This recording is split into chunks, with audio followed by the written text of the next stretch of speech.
Hello everyone, welcome to Arun's TechForge Automate with Langflow series. So in today's lesson number 2, we will learn how to create a RAG-based AI agent. So let us begin. Today we will build a RAG-based AI agent using Langflow. Now what is a RAG?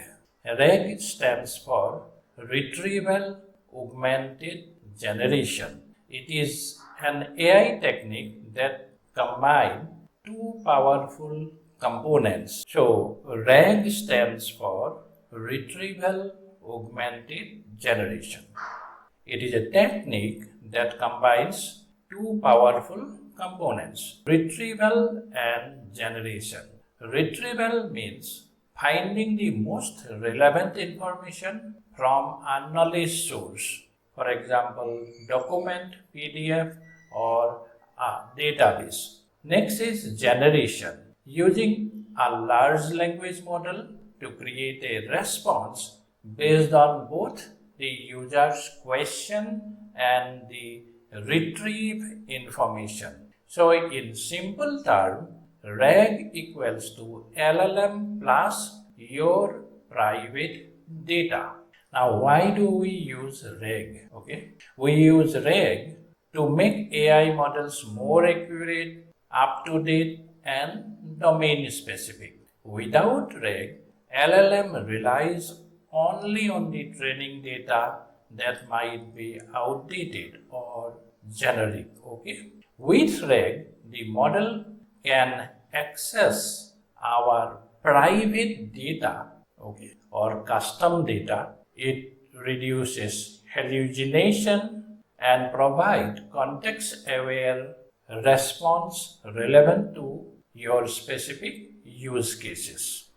So let me go to the Visual Studio. So before we do it, I need to show you few configurations that I think I skipped in the first lesson, that is the introductory lesson.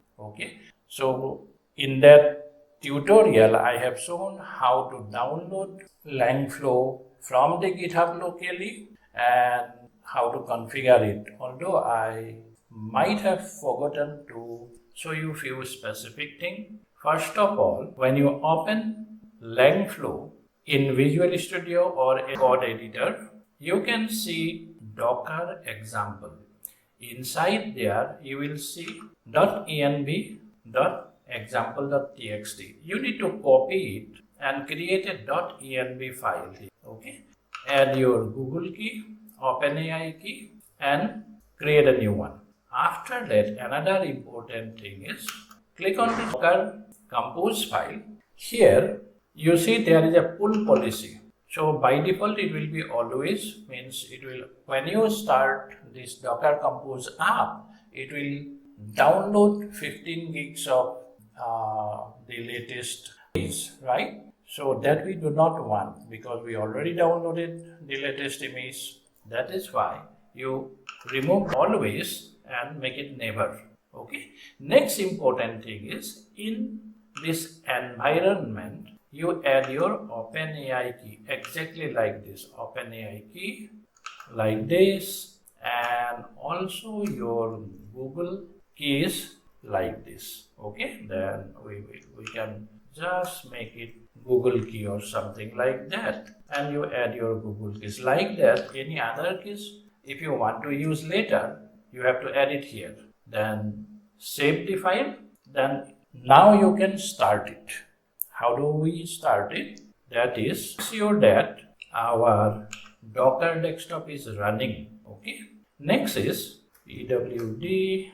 So I am in Docker example folder. Get inside there. Then write. Let me see Docker ps just to confirm whether it's running. It's not running. Now Docker compose, then dash is your file name. So we want to use Docker compose.yml, then write up and dash d is to run daemon service. So it will start. Now let us see Docker ps. Yeah, this is running. Now we will open it. Browser localhost 7860. Now let us create a new flow. Click on new flow. Click blank template. So let us rename it reg example. Okay. Now what we want to achieve today. If you in my Anyden tutorial, I have created a WhatsApp agent for myDosapoint, that is a restaurant. Okay. So I am just taking the FAQ of that Dosapoint and think that we will create a bot for myDosapoint. However, in today's lesson, I will only show you how do we create a reg application. Okay. Later, we will incorporate the WhatsApp component in another episode. So what I did, I just created a PDF document having question, answer, only these 3 questions and answers. Okay. Now let us use a text input. Simply drag it like this. Why do you want a text input? We want to store the name of the user. Okay, that is why, in the memory. So we can better name it USER user, better USER username, like that. Okay. Next we want a chat input. You can either click here and take it, or you can search it also. Now initially you will see like this. Click on this control and let us switch on few things. That is, store messages, sender type will be the user, sender name also we want to store, session ID also we want to store. Okay, click on it. We can join like this. So we need to expand it. So let us expand it. And I want to use the retrieving input, the name of the user also, and session ID. Both goes here. Okay. Next is, let us input a prompt. Let us input this prompt template. Okay. In this prompt, what I want to do, I want to create a prompt. In order to create a prompt, I have copied it from my previous example. So let me paste it here. I will tell you what I am doing. This is a prompt I have written. You are a helpful AI assistant for myDosapoint restaurant.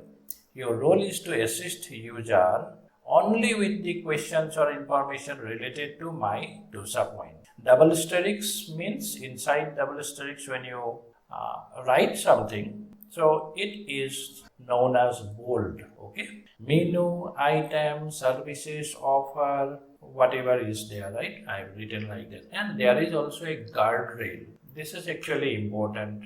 If the user's query is not related to Dosapoint or myDosapoint or request information beyond this scope, then politely refuse. I am sorry, I can only provide information related to myDosapoint. Always give clear, concise, and accurate answers based strictly on the provided context. Then this is the context I have written. This is the context variable. So context variables or any variables are written within a curly bracket. Okay. Next, this is the question. Now click on this save and this will be expanded like that. Okay. Now the question will come from the user. Question will come from the user, right? Okay. Then context will come from the private data. We need to upload it in a vector DB. So today I will show you Chroma vector DB. Okay, so let us do that part. I will go a little down, click on Chroma DB, drag it like this. Okay, before that I need to upload the file. That is why I will use this particular file. Okay, so here I will select myDosapoint, or you simply click or drag Put it like that. Okay, like this. From this file, we will ingest the data. Okay, 1 minute. Before that, I also need embedding. Let me take EMBD embedding. If we click it, yeah, OpenAI embedding we can see here, right? So this is the OpenAI key that I have created globally. That is why you can see that. Just drag it and put it over there. Okay, next is we will simply drag it to ingest data. Okay, we need a file splitter. SPLI or the text splitter, sorry, not file splitter, it is text splitter. Why do we need this text splitter?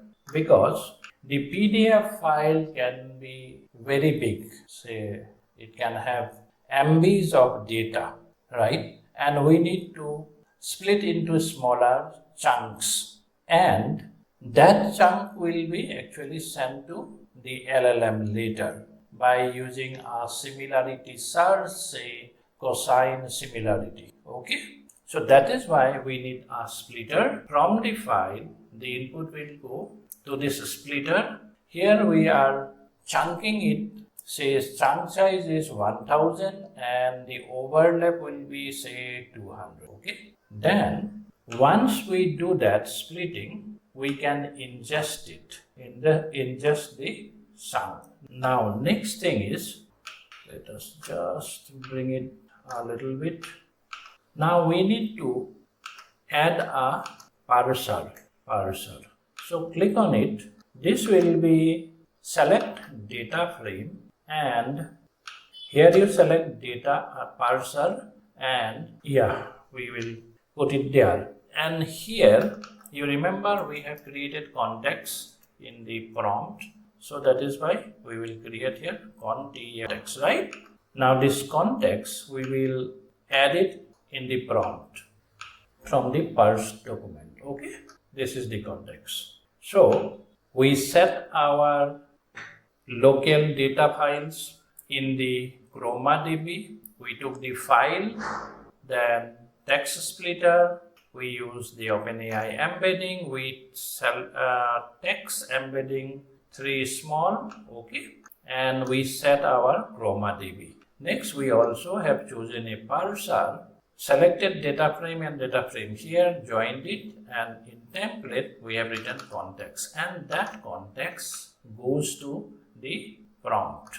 Okay, so in this particular flow, from text input, user will input. Okay, the username, we are tracking the username also and the session ID also, and we are storing this result here. Why we are storing the username? Because at different point of time, many users can query, right? And we want to track the session, who asked what question. That is why we have selected the text input and getting the username also. Okay, then the session ID, then from this chat message, question will go to this question section, and context will come from our private data. That is the most important part. Okay, we are almost done now. We have to use now one LLM model.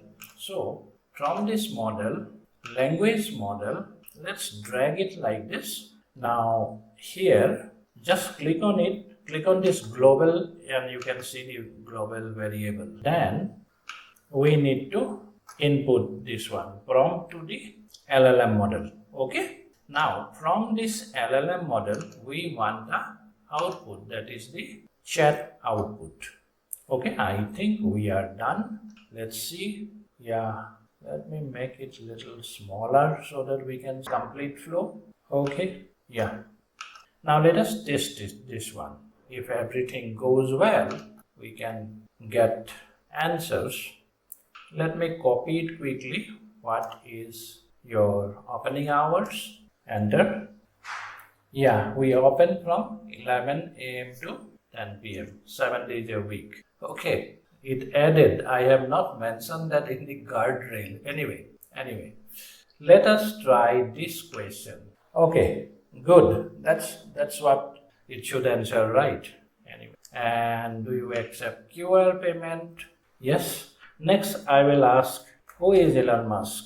I am sorry, I can only provide information related to myDosapoint restaurant. Okay, so that's the beauty of the RAG-based system, and we have provided guardrails, and that is why it is not answering any other queries. So this is an example of how do we create RAG-based application. In subsequent lectures, I will show you more concrete examples. I will put the JSON document, JSON, that is the output of this, but not output, the file RAG test. Okay guys, this is it for today. Please join my inner circle. You will get all the relevant information about the project and many other documents, including my books. You can download those things. Okay, please like, share, subscribe, and also please hit that bell icon. Thank you so much and have a great day.